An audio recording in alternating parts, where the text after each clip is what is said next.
O God of grace and glory, we remember before you this day our sister Edie.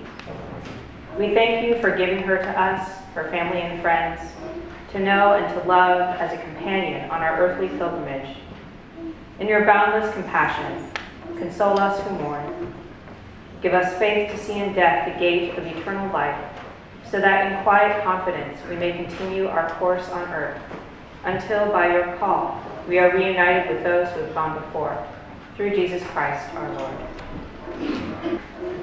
Please be seated. I'd like to ask Richard Jones to come forward.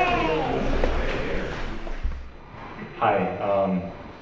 On the booklet you all have, can you hear me? Yeah. Okay. On the booklet you all have, it says that me and my brother will be eulogizing Edie. We worked on this eulogy together, so this is really kind of from the both of us, and we just felt it made sense to have one person up here, so that's me. My name is Richard Jones. I'm Edie's grandson. My mother, Ann, is here. She's Edie's oldest child.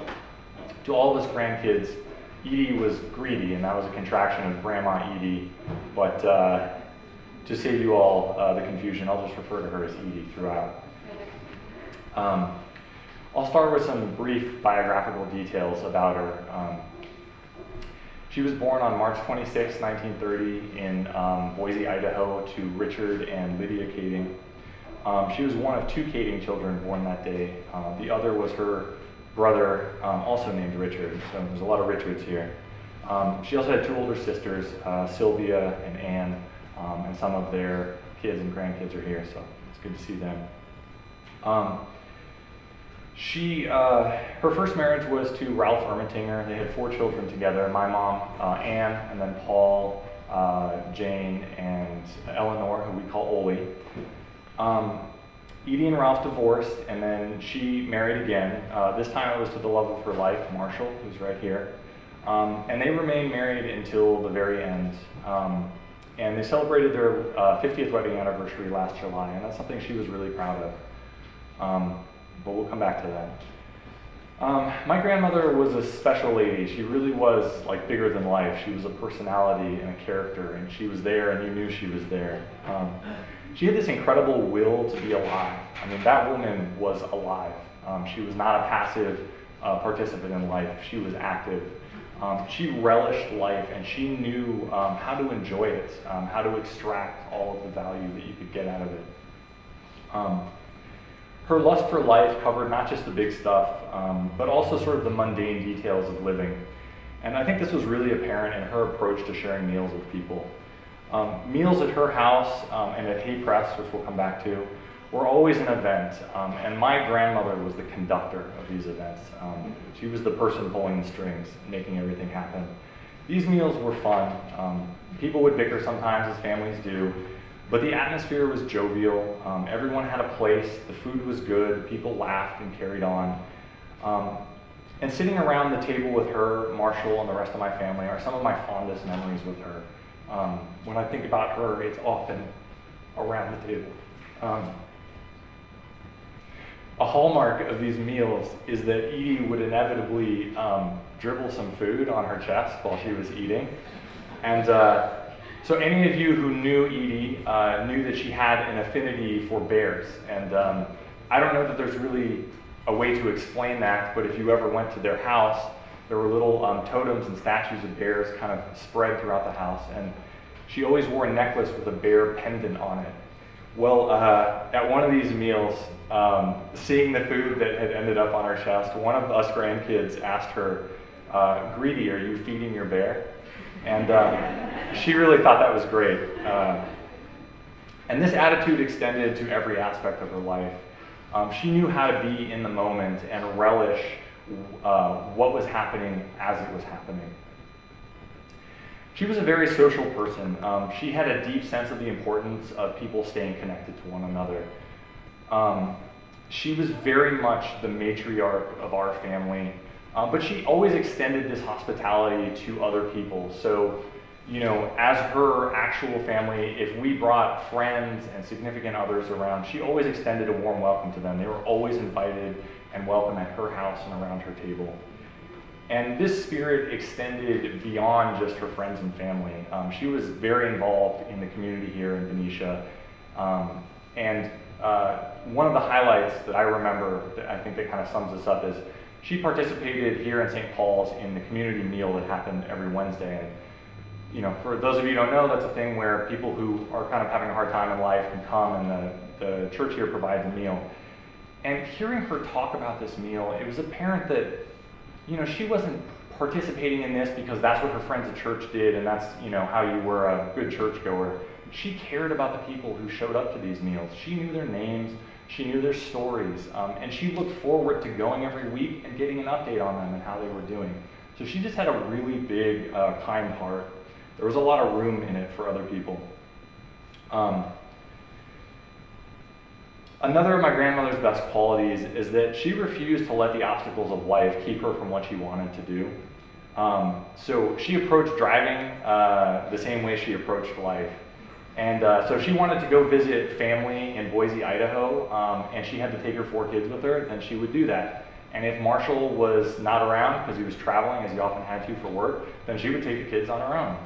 And if they had to camp along the way in tents at campsites, then they would do that.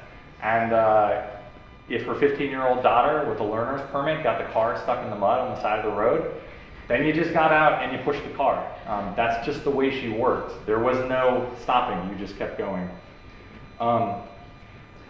It's funny, somehow her and driving have come up a lot as I've sort of been talking to people about her, and it plays a lot into my memories of her. So I think for her, you know, driving was a way for her to get where she was going. So that meant that she always drove really fast, and she never met a corner that she wanted to slow down for, ever.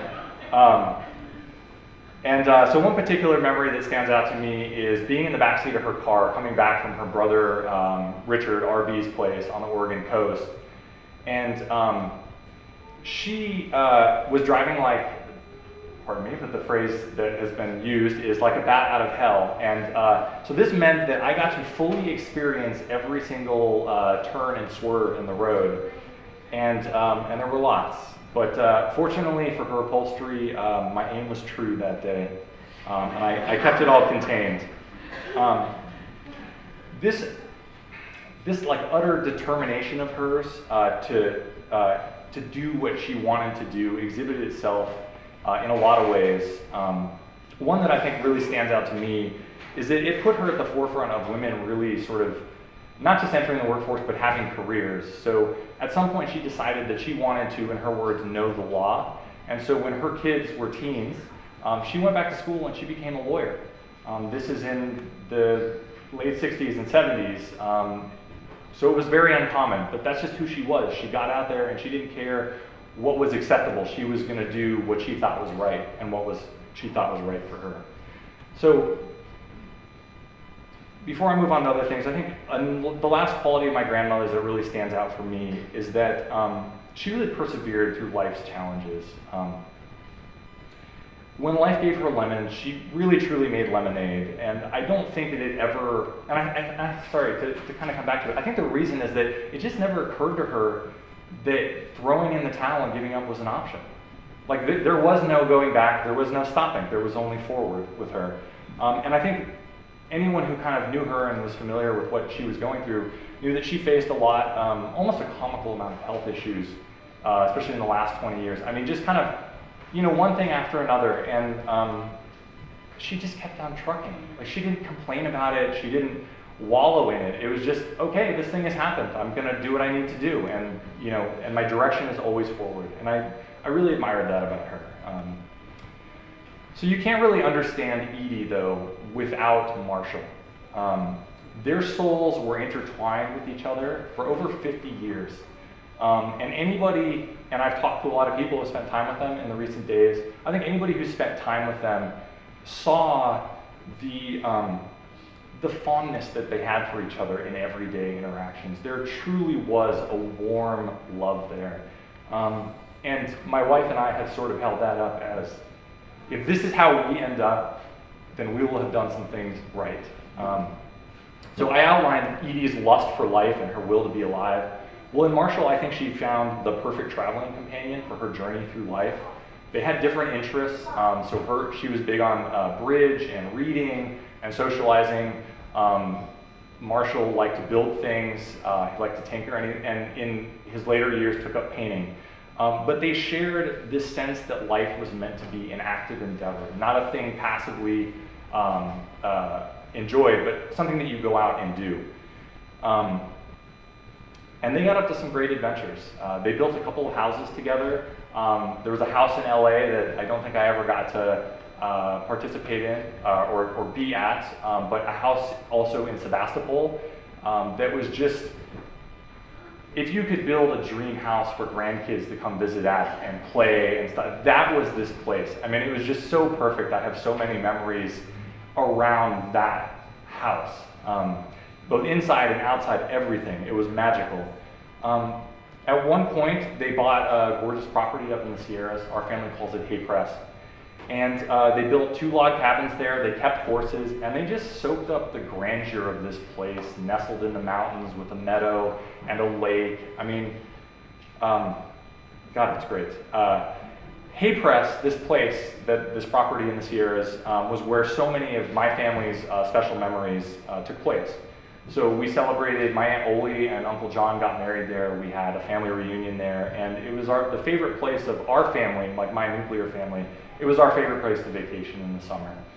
I think a highlight of Edie and Marshall's life recently is that they would host Marshall's painting group there for a retreat every summer. And I know that Edie, when she would, just hearing her talk about it, it was a big thing that she was looking forward to. She loved entertaining, and to have all these people in her special place, it was something she truly looked forward to.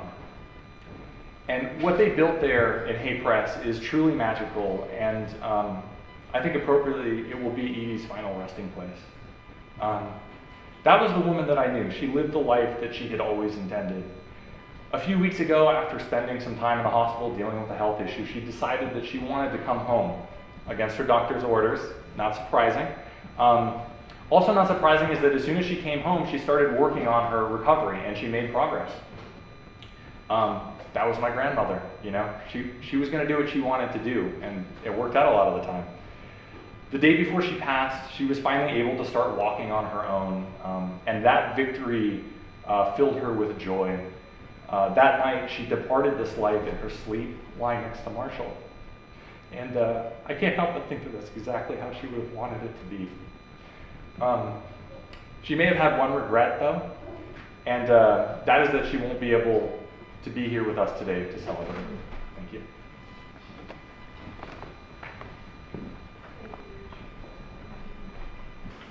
May the peace of the Lord be always with you. And also with you. Let us greet one another and share a sign of God's peace.